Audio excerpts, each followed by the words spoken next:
నమస్కారం, ఘంటారావానికి స్వాగతం. ముందుగా ప్రధానాంశాలు. దసరాకు వాహనమిత్ర అమలుకు ప్రభుత్వం కసరత్తు. 2,90,000 మందికి లబ్ధి చేకూర్చేలా ప్రణాళికలు.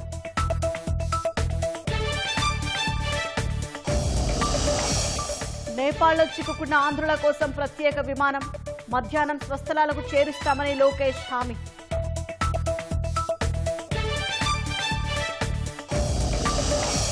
అల్లూరి జిల్లాలో భారీ వర్షానికి పొంగిన రాళ్లగడ్డె. రాకపోకలకు కుంబిడిసింగి సమీప గ్రామస్తుల అవస్థలు.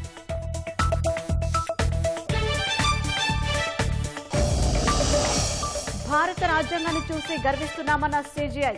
పక్క దేశాల పరిస్థితి చూడాలని బిల్లుల వివాదంపై విచారణలో వ్యాఖ్య.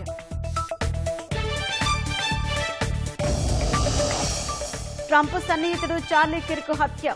యూనివర్సిటీలో ప్రసంగిస్తుండగా దుండగుడి కాల్పులు.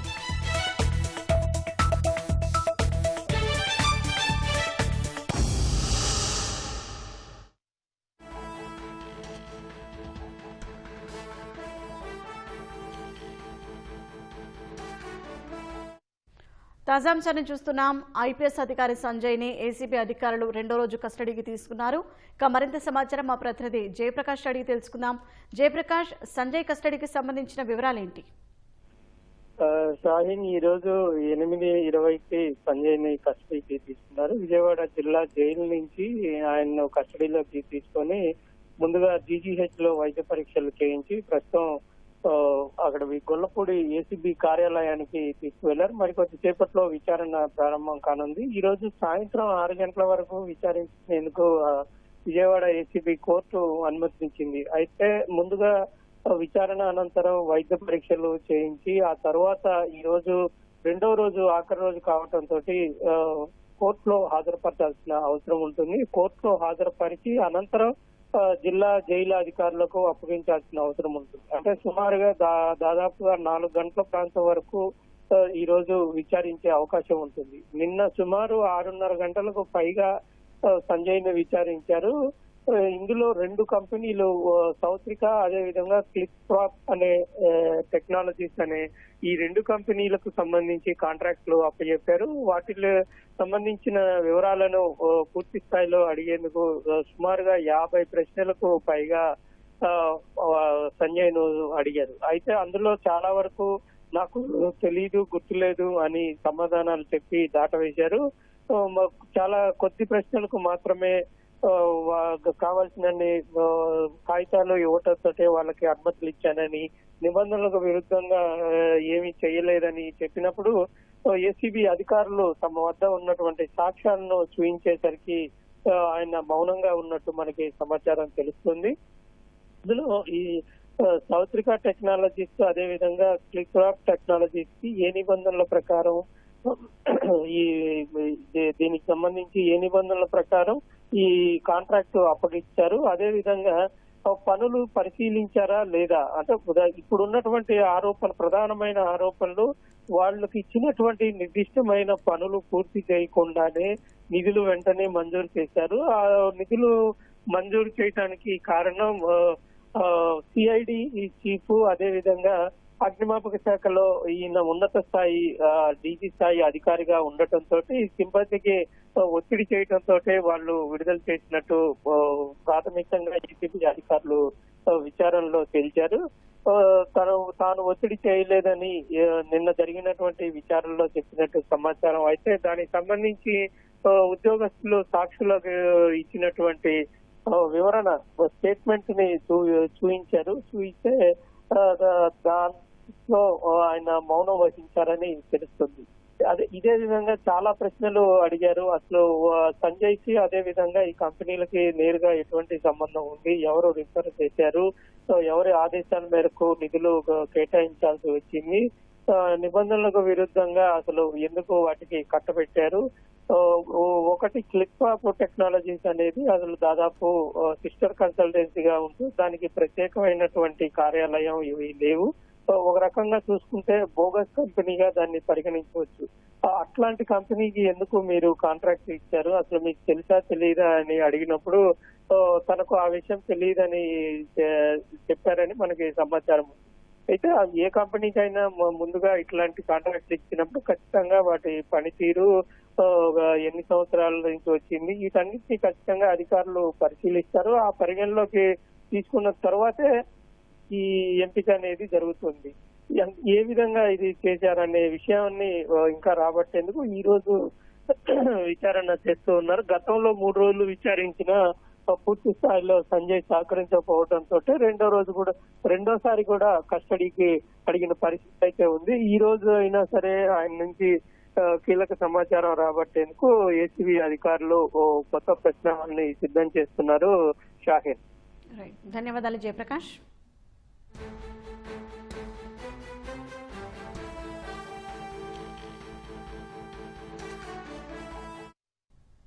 ముఖ్యమంత్రి చంద్రబాబు ప్రకటన మేరకు డ్రైవర్లకు దసరా కానుకగా 15,000 చొప్పున సాయం అందించేందుకు అధికారులు కసరత్తు చేస్తున్నారు.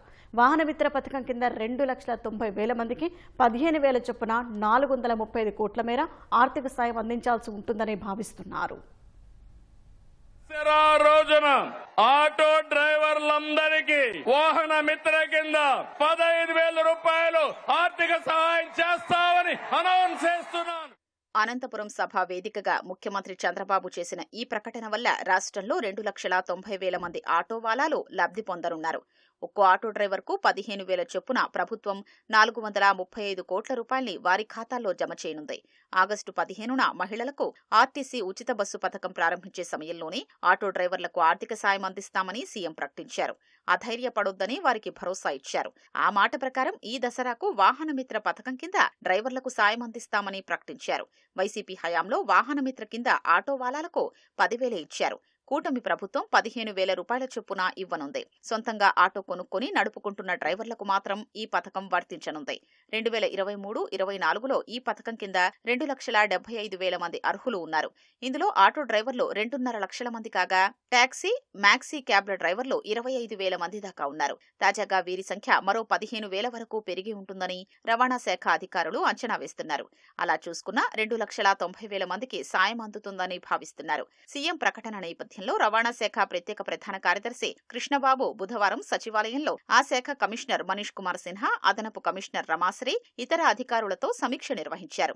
రాష్ట్రంలో ఎన్ని ఆటోలు, టాక్సీలు, మ్యాక్సీ క్యాబ్లున్నాయి, వాటి యజమానుల్లో ఎంతమంది డ్రైవింగ్ చేస్తూ ఉపాధి పొందుతున్నారనే వివరాల్ని అడిగి తెలుసుకున్నారు. త్వరలో ప్రభుత్వం ఇచ్చే మార్గదర్శకాల ప్రకారం లబ్ధిదారుల సంఖ్యపై స్పష్టత వస్తుందని అధికారులు చెబుతున్నారు.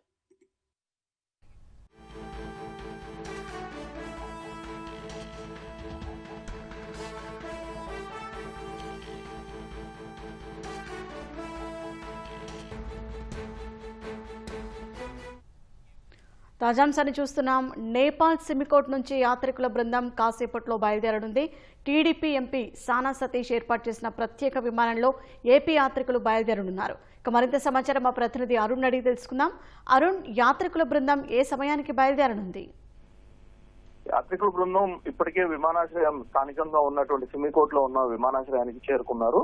కాసేపట్లో అక్కడి నుంచి బయలుదేరి నేపాల్ గంజ్కి చేరుకుంటారు. ఈ ఉదయం 9:30-10 గంటల మధ్యలో నేపాల్ గంజ్కి చేరుకోనున్నట్లుగా అధికార వర్గాలు వెల్లడించాయి. అయితే ఈ ప్రత్యేక విమానాన్ని, అక్కడ ఉన్నటువంటి యాత్రికుల బృందాన్ని రక్షించేందుకు ప్రత్యేక విమానాన్ని ఏర్పాటు చేసినటువంటి సానా సతీష్ వీరికి సంబంధించినటువంటి అన్ని అంశాలను ఫాలోఅప్ చేస్తూ ఉన్నటువంటి పరిస్థితి ఉంది. నేపాల్లో చిక్కుకున్నటువంటి తెలుగు వారు దాదాపు 170 మంది వరకు ఉన్నట్లుగా నిన్న అధికారులకి వచ్చినటువంటి సమాచారం ప్రకారం తెలుస్తోంది. 125 మంది ప్రయాణికులు ఒక చోట, దాంతో పాటుగా మరొక 2-3 ప్లేసుల్లో 15 మంది, 20 మంది అట్లా మొత్తం 170 మందికి పైగా ఉన్నట్లుగా ఇప్పటికే వచ్చినటువంటి అంచనా ఉంది. సిమికోట్ వద్ద ఉన్నటువంటి ఒక బృందాన్ని రక్షించేందుకు ప్రత్యేక విమానాన్ని పంపించడం జరిగింది. సిమికోట్ చైనా బోర్డర్ కి అత్యంత సమీపంలో ఉంటుంది. సో అక్కడ ఉన్నటువంటి వాతావరణ పరిస్థితులు అన్ని అంచనా వేసుకున్న తర్వాత అక్కడ ఉద్రిక్త పరిస్థితులు లేవు, కానీ వాతావరణ పరిస్థితులు కొంత ఇబ్బందికరంగా ఉండటంతో వారిని తరలించడానికి కొంత ఆలస్యం అయ్యింది ఇప్పటి వరకు. సో ఈ రోజు ఉదయం వాతావరణ పరిస్థితులు అనుకూలించడంతో ప్రత్యేక విమానాన్ని ఏర్పాటు చేయటము, వారు బయలుదేరటము, కాసేపట్లో నేపాల్గంజ్కి చేరుకుంటారు. నేపాల్గంజ్ నుంచి రోడ్డు మార్గం ద్వారా లక్నో చేరుకుని లక్నో నుంచి వారి స్వస్థలాలకు వెళ్తారు అనేది ఇప్పటి వరకు అధికార వర్గాలు ఇచ్చినటువంటి సమాచారం ప్రకారం తెలుస్తా ఉంది. అయితే మిగతా ప్రాంతాల్లో ఉన్న వారిని కూడా అవకాశం ఉన్నంత త్వరగా ఈ రోజు ఎట్టి పరిస్థితుల్లో అక్కడి నుంచి తరలించాలి అని చెప్పి ప్రత్యేక విమానం ద్వారానా లేదు ఇప్పటికే ఉన్నటువంటి కమర్షియల్ ఫ్లైట్స్ ద్వారా తరలించడం అనేది దానికి సంబంధించి అధికార వర్గాలు ఎప్పటికప్పుడు సమీక్షిస్తూ ఉన్నటువంటి పరిస్థితి ఉంది. నిన్న నారా లోకేష్ అమరావతి నుంచి, కేంద్ర మంత్రి రామ్మోహన్ నాయుడు ఢిల్లీ నుంచి, వారితో పాటుగా జనసేనకు సంబంధించినటువంటి బాలశౌరి, టీడీపీకి సంబంధించినటువంటి తానా సతీష్, మిగిలినటువంటి అధికారులంతా ఎప్పటికప్పుడు పరిస్థితిని సమీక్షిస్తూ ఉన్నారు. ప్రత్యేక విమానాలు ఏర్పాటు చేయటమా లేదా ఉన్నటువంటి మార్గాలను ఉపయోగించుకొని వారిని సురక్షితంగా తరలించడం అనేది ప్రధానంగా చూస్తుంది. వీరితో పాటుగా మిగిలినటువంటి యాత్రికులు, మిగిలిన ప్రాంతాలకు సంబంధించినటువంటి యాత్రికులను కూడా అవకాశం ఉన్నంత మేరకు తరలించేందుకు అటువైపు భారత ప్రభుత్వం కూడా సిద్ధంగా ఉంది. అన్ని పరిస్థితులు అక్కడ ప్రస్తుతం నేపాల్ సంబంధించి కాఠ్మండు పరిసర ప్రాంతాలన్నింటిలో నిషేధాజ్ఞలు విధించడము ప్రస్తుతం ఆర్మీ మొత్తం కంట్రోల్లోకి తీసుకొని ఉన్నటువంటి పరిస్థితి ఉంది. ఇప్పుడు ఈ నిన్న రాత్రి పొద్దుపోయే వరకు కూడా నేపాల్ కు సంబంధించినటువంటి విమానాశ్రయాలన్నిటిపైన నిషేధం విధించారు. అక్కడ ఎలాంటి విమానాలు ఎగరటానికి ఆస్కారం లేకుండా నిషేధాజ్ఞలు పెట్టారు. సో ఆ నేపథ్యంలో ఇప్పుడు భారతీయులందరినీ, ముఖ్యంగా తెలుగు వారిని తరలించేందుకు ఉన్నటువంటి పరిస్థితులన్నింటినీ స్థానికంగా ఉన్నటువంటి ఎంబసీ ద్వారా సమీక్షిస్తూ ఎప్పటికప్పుడు అక్కడున్న పరిస్థితికి అనుగుణంగా తగిన నిర్ణయం తీసుకుంటూ ఉన్నారు. కాఠ్మండు నుంచి ఎట్టి పరిస్థితుల్లో విమానంలోనే తరలించాల్సినటువంటి పరిస్థితి. రోడ్డు మార్గం ద్వారా రావాలి అంటే చాలా ఎక్కువ సమయం తీసుకుంటుంది, ఘాట్ రోడ్డు ప్రయాణం డేంజర్ గా ఉంటుంది కాబట్టి విమానం ద్వారానే తరలించాలనేది ప్రధానంగా ఆలోచిస్తున్నారు. అందుకు అనుగుణంగానే చర్యలు చేపడుతూ ఉన్నారు. ధన్యవాదాలు.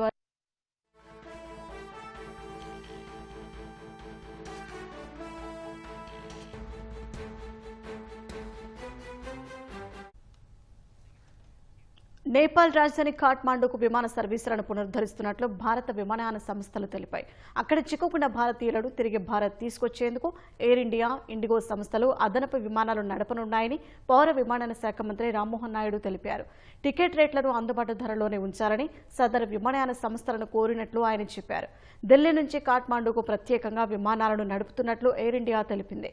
కాఠ్మాండుకు విమాన సేవలను ఇవాళ పునరుద్ధరిస్తున్నట్లు ఇండిగో సంస్థ ఎక్స్లో పోస్ట్ చేసింది. ఈ నెల 9న ఆందోళనకారులు కాఠ్మండూలోని త్రిభువన్ అంతర్జాతీయ విమానాశ్రయంలోకి చొచ్చుకెళ్లేందుకు ప్రయత్నించగా నేపాల్ సైన్యం వారిని అడ్డుకుంది. అనంతరం విమానాశ్రయాన్ని తన ఆధీనంలోకి తీసుకుంది. పరిస్థితులు కుదుటపడుతుండగా నిన్న సాయంత్రం విమానాశ్రయాన్ని తెరిచారు.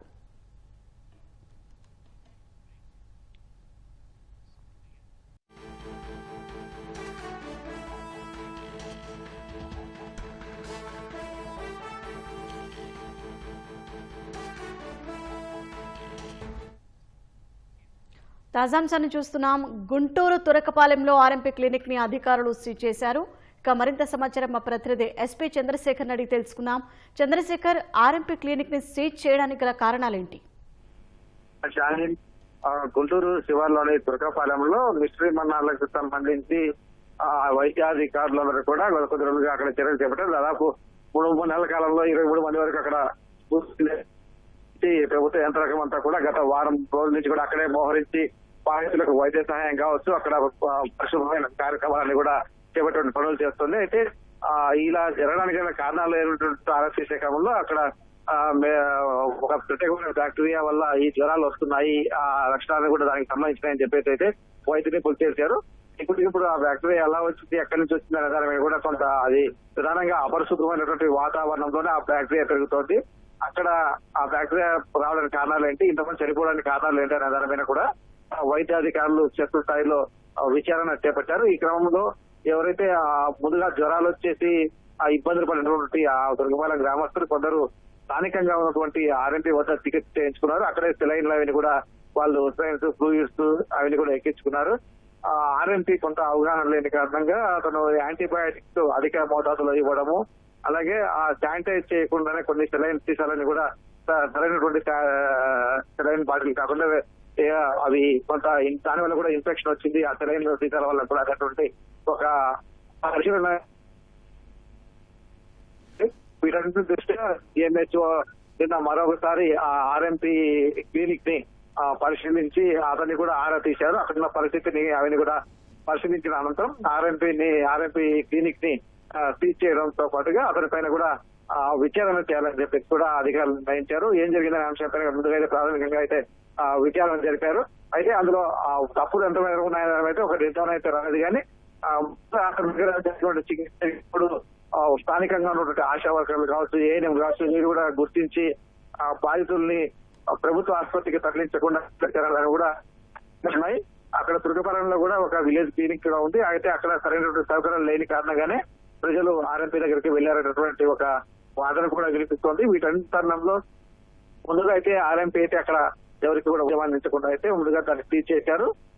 విచారణ జరిగి తదుపరి అతని బాధ్యత ఏమైనా ఉంటే, అతని తప్పు ఏమైనా ఉంటే దానిపైన చర్యలు తీసుకుంటామని చెప్పేసి కూడా అధికారులు చెబుతూ ఉన్నారు. షాహిన్, ధన్యవాదాలు చంద్రశేఖర్.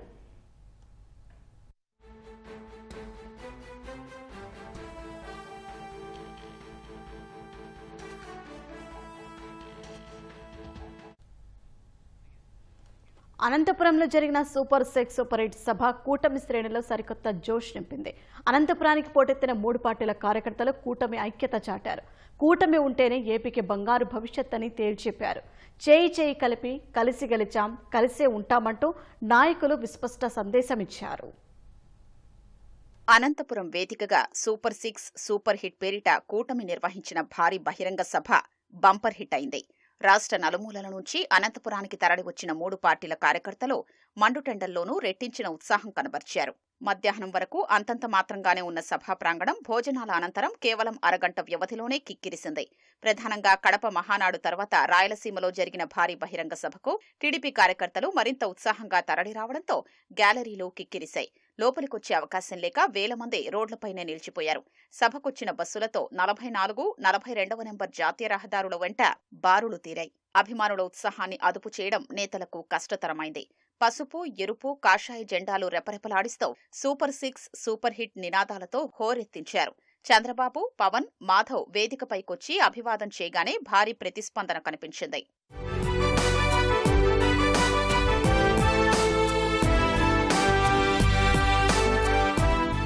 గత 15 నెలల్లో అమలు చేసిన పథకాల గురించి ముఖ్య నాయకులు సభలో వివరించారు. పవన్ కళ్యాణ్ తన శాఖలో చేపట్టిన కార్యక్రమాలు వివరించగా, మాధవ్ కేంద్రం నుంచి రాష్ట్రానికి అందిన సాయాన్ని ప్రధానంగా ప్రస్తావించారు. ప్రతి పథకం సూపర్ హిట్టే అంటూ కార్యకర్తల్లో జోష్ నింపిన చంద్రబాబు ఎవరూ ఊహించని విధంగా ఆటో డ్రైవర్లకు 15,000 ఆర్థిక సాయం ప్రకటించారు. వైసీపీకి కౌంటర్ ఇస్తూనే అహంకారంతో విర్రవీగొద్దంటూ కూటమి ఎమ్మెల్యేలకు సుతిమెత్తగా చొరకలంటించారు. కూటమి ఐక్యత గురించి సభా వేదికగా స్పష్టత ఇచ్చారు. ఎప్పుడు ఎన్నికలు పెట్టినా వన్ సైడ్ గా గెలిపించారని కోరారు. 3వ పార్టీ నాయకులు కోరుతున్నాను, ఎమ్మెల్యేలు కోరుతున్నాను, పార్టీల జెండాలు మోసి మనోళ్ళు గెలిపించిన కార్యకర్తలకి న్యాయం చేసే బాధ్యత పైనుండే నాయకుల పైన ఉంది. ఒక పార్టీ అని కాదు, గ్రామ స్థాయి నుంచి రాష్ట్ర స్థాయి వరకు 3 పార్టీలకు న్యాయం చేయడం మా ధ్యేయమని మరొక్కసారి మీ అందరికీ హామీ ఇస్తున్నాను. మీలో కూడా ఐకమత్యం రావాలి, అందరం కలిసి పనిచేయాలి. కలిసి ఉంటేనే మనకు బలమని మరొక్కసారి మీ అందరికీ విజ్ఞప్తి చేస్తున్నా. నా దృష్టిలో సీఎం అంటే చీఫ్ మినిస్టర్ కాదు, కామన్ మ్యాన్. నేనే కామన్ మ్యాన్ అంటే మా ఎమ్మెల్యేలు కూడా కామన్ మ్యాన్ గానే ఉండాలి. అవునా కాదా అని మిమ్మల్ని అడుగుతున్నా. ఒక్క విషయం మీరు గుర్తుపెట్టుకోవాలి, ఎన్నికల కంటే ఈరోజు మన పరపతి పెరిగింది. ఇది శాశ్వతంగా ఉండాలనా లేదా అని మిమ్మల్ని అడుగుతున్నా. రాష్ట్రంలో ఉండే ప్రజలందరికీ విజ్ఞప్తి చేస్తున్నా, మేము మీకోసం పనిచేస్తున్నాం, అన్ని పనులు చేస్తాం, మీరు కూడా సహకరించమని ప్రజలందరినీ కోరుతున్నాను. అనంతపురంలో, మన కర్నూలు, మన కడప, మన చిత్తూరు జిల్లాల్లో మొత్తం ఉపాధి అవకాశం పక్క రాష్ట్రాల నుంచి మనకు వచ్చేలాగా పారిశ్రామికరణ జరగాల దిశగా గౌరవ ముఖ్యమంత్రి నారా చంద్రబాబు నాయుడు గారు ఆధ్వర్యంలో, ఆయన నాయకత్వంలో ముందుకు తీసుకెళ్తున్నాం. అనంతపురంలో, మన కర్నూలు, మన కడప, మన చిత్తూరు జిల్లాల్లో మొత్తం ఉపాధి అవకాశం పక్క రాష్ట్రాల నుంచి మనకు వచ్చేలాగా పారిశ్రామికరణ జరగాల దిశగా కూటమి ప్రభుత్వం ప్రతి అడుగులోని త్రికరణ శుద్ధితో పనిచేస్తుంది. గౌరవ ప్రధానమంత్రి శ్రీ నరేంద్ర మోదీ గారి వికసిత్ భారత్ విజన్ దిశగా గౌరవ ముఖ్యమంత్రి శ్రీ నారా చంద్రబాబు నాయుడు గారి నాయకత్వంలోని కూటమి ప్రభుత్వం ముందుకు సాగుతూ 2047 నాటికి ఆంధ్రప్రదేశ్ ని దేశంలో నెంబర్ 1 రాష్ట్రంగా తీర్చిదిద్దుతామని మీ అందరికీ తెలియజేసుకుంటూ జై భారత్ జై హింద్. రాబో కాలంలో మరింతగా ముందుకెళ్లడానికి మనందరం కలిసికట్టుగా వికసిత్ ఆంధ్ర నిర్మాణం కోసం, వికసిత్ భారత నిర్మాణం కోసం మనందరం కలిసి కృషి చేయాలని తెలుస్తూ గత ప్రభుత్వం ఏదైతే అరాచక వ్యవస్థ నిర్మాణం చేసిందో దాని నుంచి దూరం చేసే విధంగా, ప్రతి మహిళ జీవితంలో ఆశలు నింపే విధంగా, ప్రతి మార్పుమత్తుని గౌరవించే విధంగా ఈ యొక్క కూటమి ప్రభుత్వం పనిచేస్తుందని గమనించాలి. సభలో అనంతపురం జిల్లాకు చెందిన 3 పార్టీల ప్రజా ప్రతినిధులకు మాత్రమే మాట్లాడే అవకాశం కల్పించారు. భారీ వర్షానికి అల్లూరి జిల్లా జి మాడుగుల మండలంలో కుంబిడిసింగి వెళ్లే మార్గంలో రాళ్లగడ్డ పొంగింది. కుంబిడిసింగి సమీప గ్రామస్తులు రేషన్ బియ్యం తీసుకునేందుకు గద్దెరై డిఆర్ డిపోకు వెళ్లారు. వాగు పొంగడంతో తిరిగి ఇళ్లకు వెళ్లేందుకు తీవ్ర ఇబ్బందులు పడ్డారు. కొందరు తాడు సాయంతో వాగు దాటారు. మరికొంతమంది తాడు సాయంతో వాగు దాటలేక అక్కడే పడిగాపులు కాస్తున్నారు. వర్షం పడినప్పుడల్లా తీవ్ర ఇబ్బందులు పడుతున్నామని, వంతెన నిర్మించాలని స్థానికులు కోరుతున్నారు.